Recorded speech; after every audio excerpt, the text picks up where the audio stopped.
So, the award, the prize for the tech section goes to Beckie Taylor. Well done, Beckie.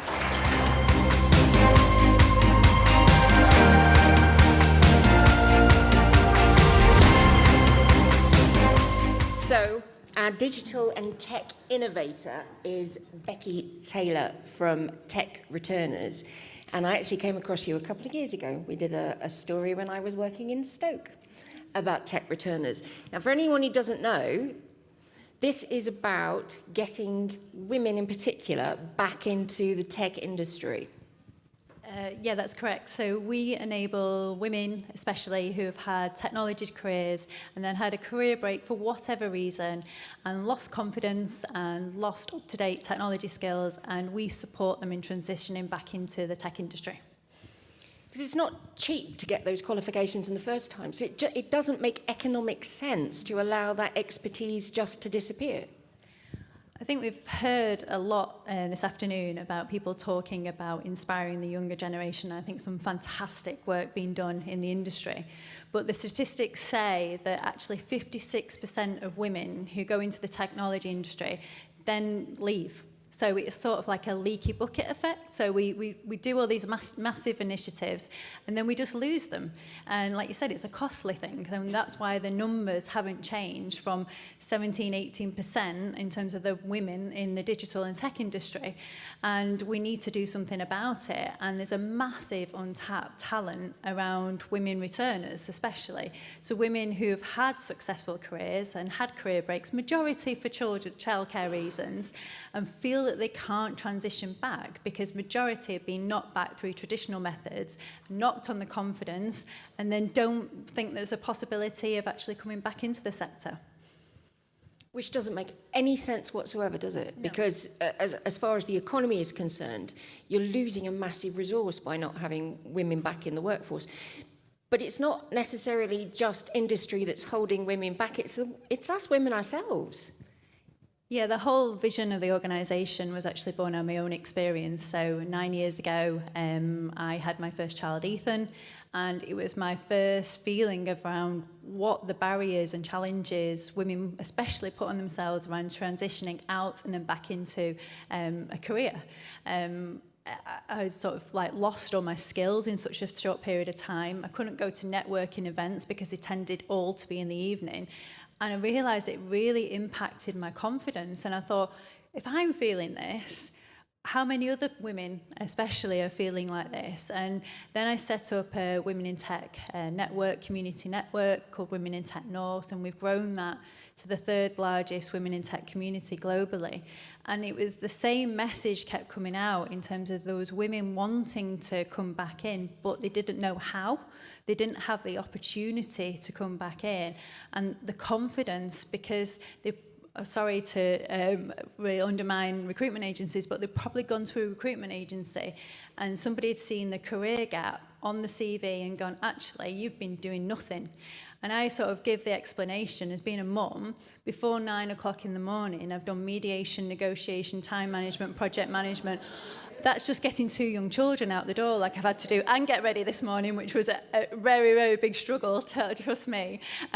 My son actually said to me, he's 8 and he sat in the car and he's well versed at these things, and he said, see you mum, love you, good luck. And you know, it's all those transferable skills and those real skills that I like to call them, hate calling them soft skills, undermines them so much. Around that's the real value that people that have been on career breaks have, and they can transition back into organisations. So one of the things that we've done at Tech Returners is we've eliminated the CV.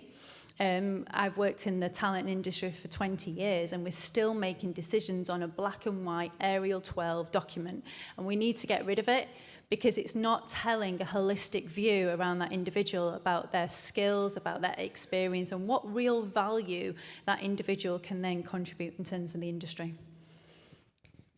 So you've now got an army. I mean, you should have a word with the Lance Corporal. She's got tanks. So you've now got an army of women, but you're not stopping there, are you? Because you also want an army of new leaders. Yeah, so we've taken over 200 people through the programme since 2017. Back in 2018, I was very much of a believer, if we're going to change the dial, we're going to have to change it at every single level. And following a piece of research, it became apparent there's actually only 5% of women in tech leaders across the whole of the UK. So the Confidence Collective was born and successfully taken 100 women through a leadership programme, focusing again on real skills, giving them confidence, giving them assertiveness, raising their brand, and phenomenal results. And it's just enabling them to have a platform and the community to showcase their skills and what they can actually offer into the industry. And it's been absolutely amazing. And I think that's the way we're going to change the numbers, especially in the tech industry.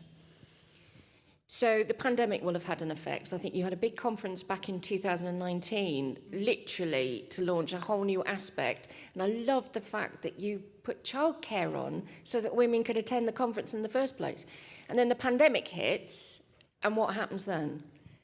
So yeah, back in 2019, I was actually 8 months pregnant with my second child, Amy, understanding the struggles. So both my children are through IVF. So I had 9 years of an IVF struggle. So Jackie's story really, really does resonate with me. And I wanted to pledge to make conferences more accessible. Throughout my career, I've worked for startup scale-ups. Budget was low, time, was precious, and everything seemed to be in London, costing about £200, and then your travel expenses, etc. And it wasn't accessible. So back in 2019, did a non-for-profit Reframe Women in Tech, focusing on the amazing role models we have in the tech industry. Ticket prices were an all-time low, and we offer free childcare. And we had 221 people in attendance. It was phenomenal. So we did want to come back. We vowed that we'd come back next year. We couldn't. I didn't want to put it online because the whole essence of what we do is around the community, the networking, and I couldn't mirror that online. So we came back this year, bigger than better. We secured the point, so the Emirates, Lancashire Cricketer Crown, and we literally secure it just with a day, and that's it. So I have no sponsorship, I have no speakers, and it's a massive risk. And we just go out. We go out to the community for speakers because I don't want the same people on the stage. It should be the people that are actually doing the jobs and doing it day in, day out that should be given the platform and the confidence to do that.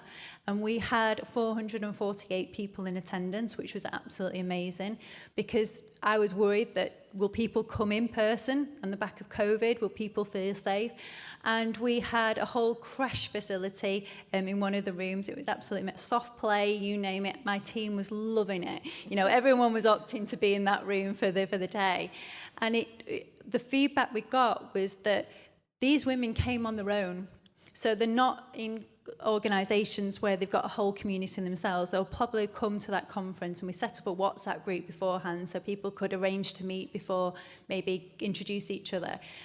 But they met friends for life, and met contacts and people that they then can network and learn off and grow with, and that's what I want to really sort of give people that opportunity that it's accessible. And we had people there bring the children, and that shouldn't be a barrier. Cost shouldn't be a barrier. The tickets were only £39 for a full day of learning, of keynote speakers, amazing speakers such as Katie Leeson, Managing Director of Social Chain, to people that have never spoke before but gave them the platform to do so.